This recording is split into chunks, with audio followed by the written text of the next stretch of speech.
Chapter 5. Being Neighborly. "What in the world are you going to do now, Joe?" asked Meg one snowy afternoon as her sister came clumping through the hall in rubber boots, old sack and hood, with a broom in one hand and a shovel in the other. "Going out for exercise," answered Joe with a mischievous twinkle in her eyes. "I should think 2 long walks this morning would have been enough. It's cold and dull out, and I advise you to stay warm and dry by the fire as I do," said Meg with a shiver. "Never take advice. I can't keep still all day, and not being a pussy cat, I don't like to doze by the fire. I like adventures, and I'm going to find some." Meg went back to toast her feet and read Ivanhoe, and Joe began to dig paths with great energy.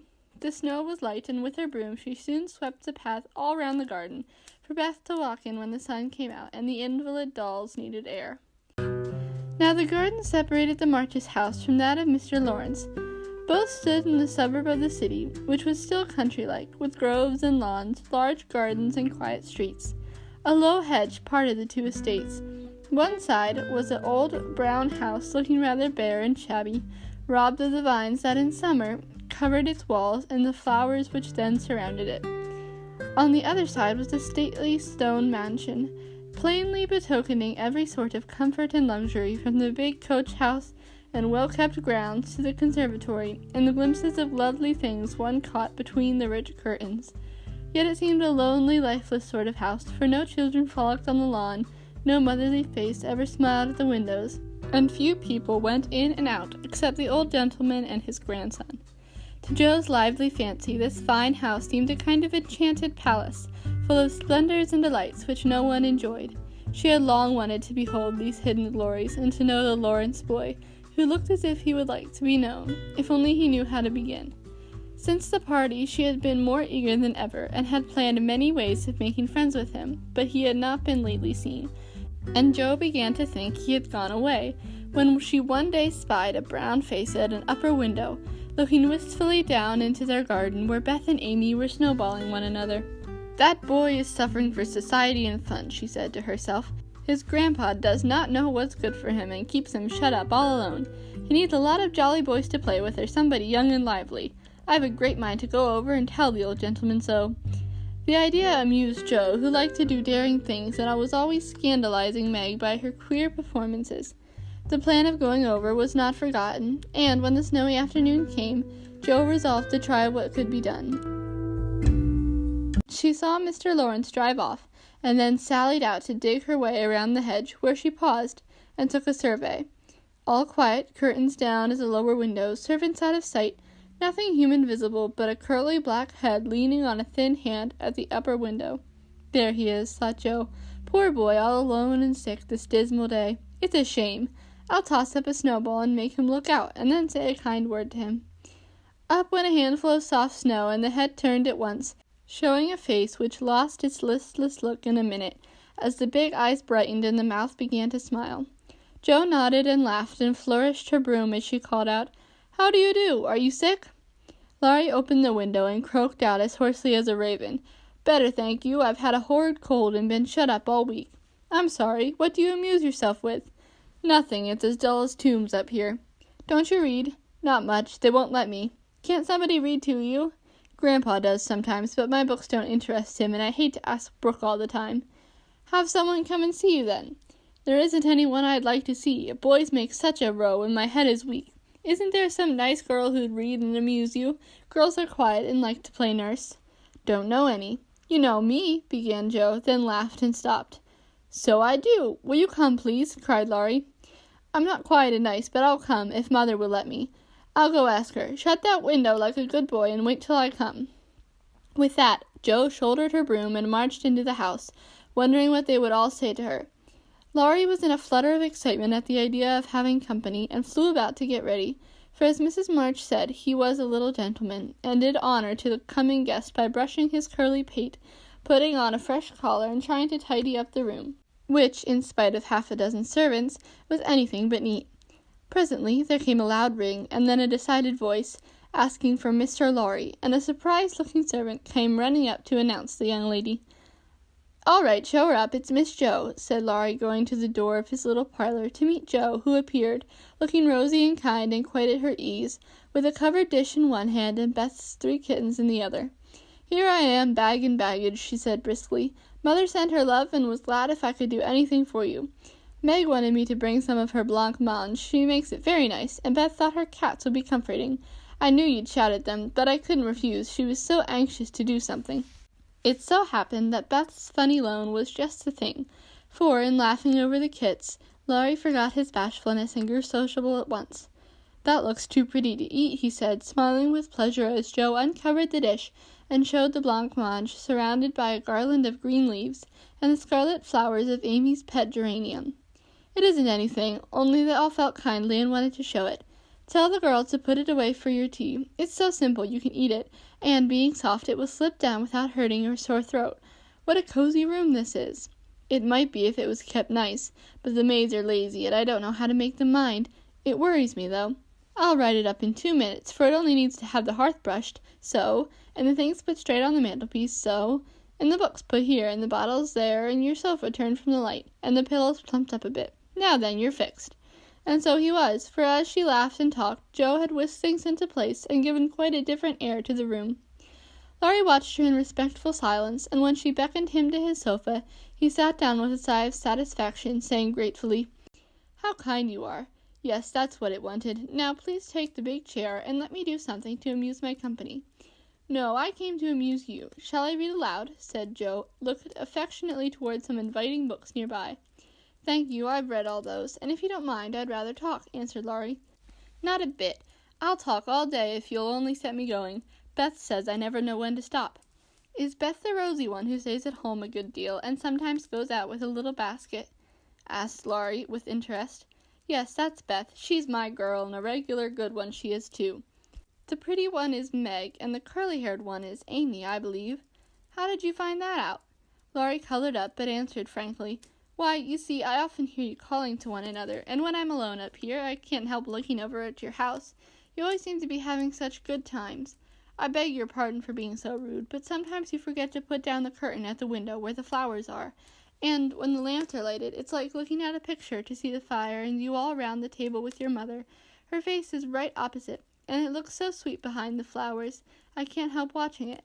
I haven't got any mother, you know," and Laurie poked the fire to hide a little twitching of the lips that he could not control. The solitary, hungry look in his eyes went straight to Joe's warm heart. She had been so simply taught that there was no nonsense in her head, and at 15 she was as innocent and frank as any child. Laurie was sick and lonely, and feeling how rich she was in home love and happiness, she gladly tried to share it with him. Her brown face was very friendly, and her sharp voice unusually gentle, as she said, "We'll never draw that curtain any more, and I give you leave to look as much as you like. I just wish, though, instead of peeping, you'd come over and see us. Mother is so splendid, she'd do you heaps of good, and Beth would sing to you if I begged her to, and Amy would dance.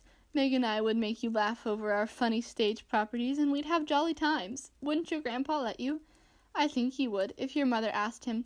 He's very kind, though he don't look it, and he lets me do what I like, pretty much, only he's afraid I might be a bother to strangers," began Laurie, brightening more and more. "We are not strangers, we are neighbors, and you needn't think you'd be a bother. We want to know you, and I've been trying to do it this ever so long. We haven't been here a great while, you know, but we have got acquainted with all our neighbors but you. You see, Grandpa lives among his books and doesn't mind much what happens outside. Mr. Brooke, my tutor, doesn't stay here, you know, and I have no one to go round with me, so I just stop at home and get on as I can." "That's bad. You ought to make a dive and go visiting everywhere you are asked. Then you'll have lots of friends and pleasant places to go to. Never mind being bashful, it won't last long if you keep going." Laurie turned red again, but wasn't offended at being accused of bashfulness, for there was so much goodwill in Joe it was impossible not to take her blunt speeches as kindly as they were meant. "Do you like your school?" asked the boy, changing the subject after a little pause, during which he stared at the fire, and Joe looked about her, well pleased. "Don't go to school. I'm a business man. Girl, I mean. I go to wait on my aunt, and a dear cross old soul she is, too," answered Joe. Laurie opened his mouth to ask another question, but remembering just in time that it wasn't manners to make too many inquiries into people's affairs, he shut it again, and looked uncomfortable. Joe liked his good breeding, and didn't mind having a laugh at Aunt March, so she gave him a lively description of the fidgety old lady, her fat poodle, the parrot that talked Spanish, and the library where she revelled. Laurie enjoyed that immensely, and when she told about the prim old gentleman who came once to woo Aunt March, and in the middle of a fine speech, how Paul had tweaked his wig off to his great dismay, and the boy lay back and laughed until the tears ran down his cheeks, and a maid popped her head in to see what was the matter. "Oh, that does me lots of good. Tell on, please," he said, taking his face out of the sofa cushion, red and shining with merriment. Much elated with her success, Jo did tell on, all about their plays and plans, their hopes and fears for father, and the most interesting events of the little world in which the sisters lived. They got to talking about books, and to Jo's delight she found that Laurie loved them as well as she did, and had read even more than herself. "If you like them so much, come down and see ours. Grandpa is out, so you needn't be afraid," said Laurie, getting up. "I'm not afraid of anything," returned Jo with a toss of the head. "I don't believe you are," exclaimed the boy, looking at her with much admiration, though he privately thought she would have good reason to be a trifle afraid of the old gentleman if she met him in some of his moods. The atmosphere of the whole house being summer-like, Laurie led the way from room to room, letting Jo stop to examine whatever struck her fancy, and so at last they came to the library, where she clapped her hands and pranced, as she always did when especially delighted. It was lined with books, and there were pictures and statues, and distracting little cabinets full of coins and curiosities, and sleepy hollow chairs and queer tables and bronzes, and best of all, a great open fireplace with quaint tiles all around. "What richness!" sighed Jo, sinking into the depths of a velvet chair, and gazing about her with an air of intense satisfaction. "Theodore Lawrence, you ought to be the happiest boy in the world," she added impressively. "A fellow can't live on books," said Laurie, shaking his head as he perched on a table opposite. Before he could say more, a bell rung, and Jo flew up, exclaiming with alarm, "Mercy me, it's your grandpa!" "Well, what if it is? You're not afraid of anything, you know," returned the boy, looking wicked. "I think I am a little bit afraid of him, but I don't know why I should be. Marmee said I might come, and I don't think you're any worse for it," said Jo, composing herself, though she kept her eyes on the door. "I'm a great deal better for it, and ever so much obliged. I'm only afraid you are very tired talking to me. It was so pleasant, I couldn't bear to stop," said Laurie gratefully. "The doctor to see you, sir," and the maid beckoned as she spoke. "Would you mind if I left you for a minute? I suppose I must see him," said Laurie. "Don't mind me. I'm as happy as a cricket in here," answered Jo. Laurie went away, and his guest amused herself in her own way. She was standing before a fine portrait of the old gentleman, when the door opened again, and without turning, she said decidedly, "I'm sure now that I shouldn't be afraid of him, for he's got kind eyes, though his mouth is grim, and he looks as if he had a tremendous will of his own. He isn't as handsome as my grandfather, but I like him." "Thank you, ma'am," said a gruff voice behind her, and there, to her great dismay, stood old Mr. Lawrence. Poor Jo blushed till she couldn't blush any redder, and her heart began to beat uncomfortably fast as she thought what she had said. For a minute a wild desire to run away possessed her, but that was cowardly, and the girls would laugh at her, so she resolved to stay and get out of the scrape if she could.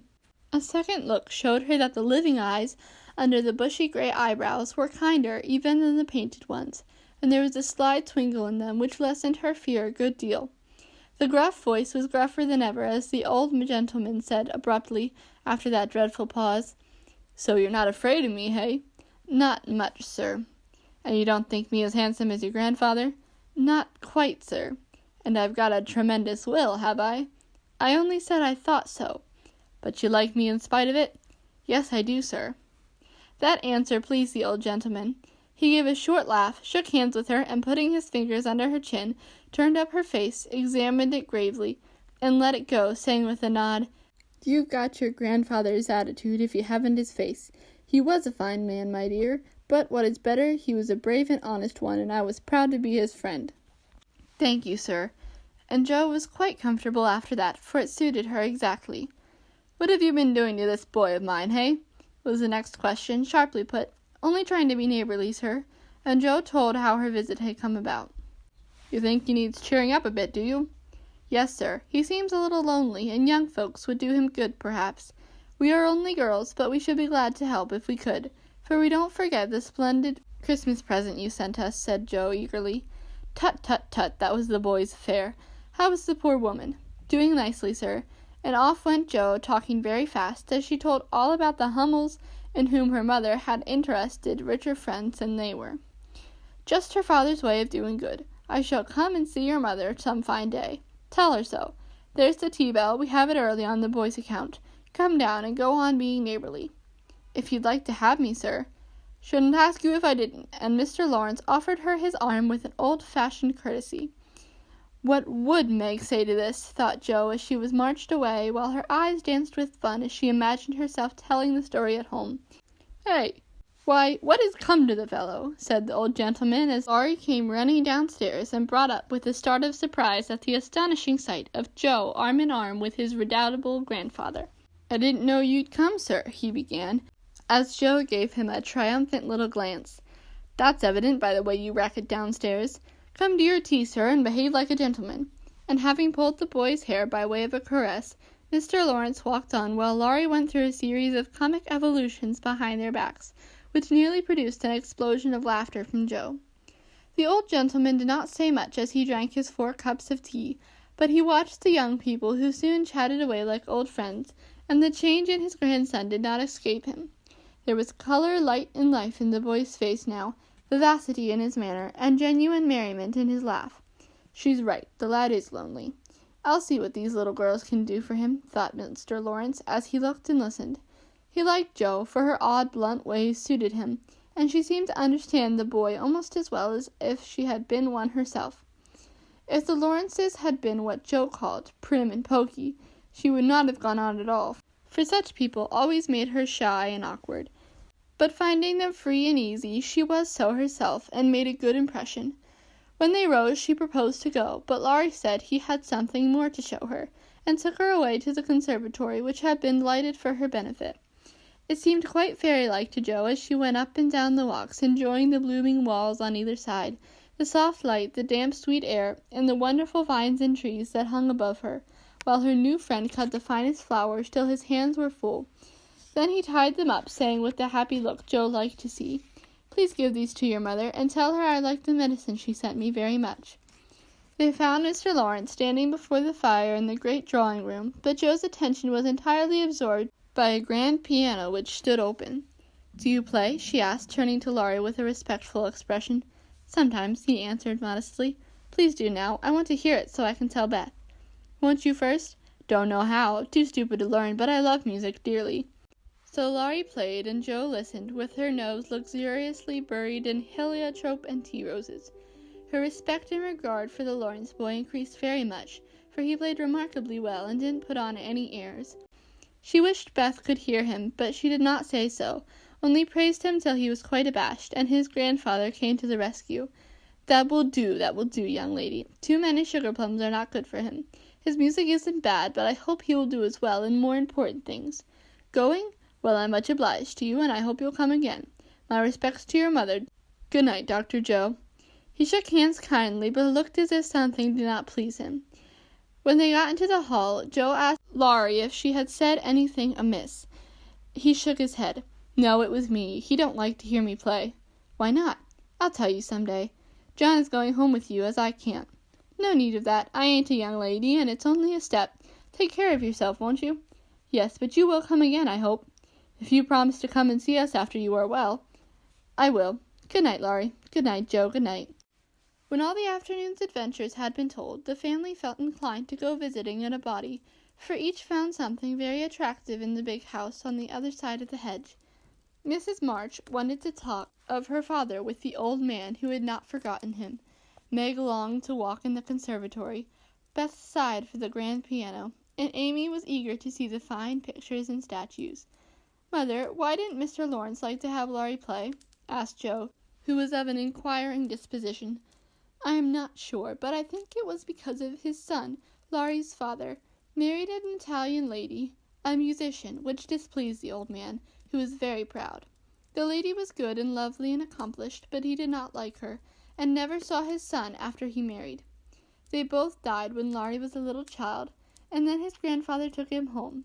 I fancy the boy, who was born in Italy, is not very strong, and the old man is afraid of losing him, which makes him so careful. Laurie comes naturally by his love of music, for he is like his mother, and I dare say his grandfather fears that he may want to be a musician. At any rate, his skill reminds him of the woman he did not like, and so he glowered, as Jo said. Dear me, how romantic! Exclaimed Meg. How silly, said Joe. Let him be a musician if he wants to, and not plague his life out sending him to college when he hates to go. That's why he has such handsome black eyes and pretty manners, I suppose. Italians are always nice, said Meg, who was a little sentimental. What do you know about his eyes and his manners? You never spoke to him hardly, cried Meg, who was not sentimental. I saw him at the party, and what you tell shows that he knows how to behave. That was a nice little speech about the medicine Mother sent him. He meant the blancmange, I suppose. How stupid you are, child. He meant you, of course. Did he? And Jo opened her eyes as if it had never occurred to her before. I never saw such a girl. You don't know a compliment when you get it, said Meg, with the air of a young lady who knew all about the matter. I think they are great nonsense, and I'll thank you not to be silly and spoil my fun. Laurie's a nice boy, and I like him, and won't have any sentimental stuff about compliments and such rubbish. We'll all be good to him because he hasn't got any mother, and he may come over and see us, mayn't he, Marmee? Yes, Jo, your little friend is very welcome, and I hope Meg will remember that children should be children as long as they can. I don't call myself a child, and I'm not in my teens yet, observed Amy. What do you say, Beth? I was thinking about our Pilgrim's Progress, answered Beth, who had not heard a word. How we got out of the slough and through the wicket gate by resolving to be good, and up the steep hill by trying, and that maybe that house over there, full of splendid things, is going to be our Palace Beautiful. We have got to get by the lions first, said Jo, as if she rather liked the prospect.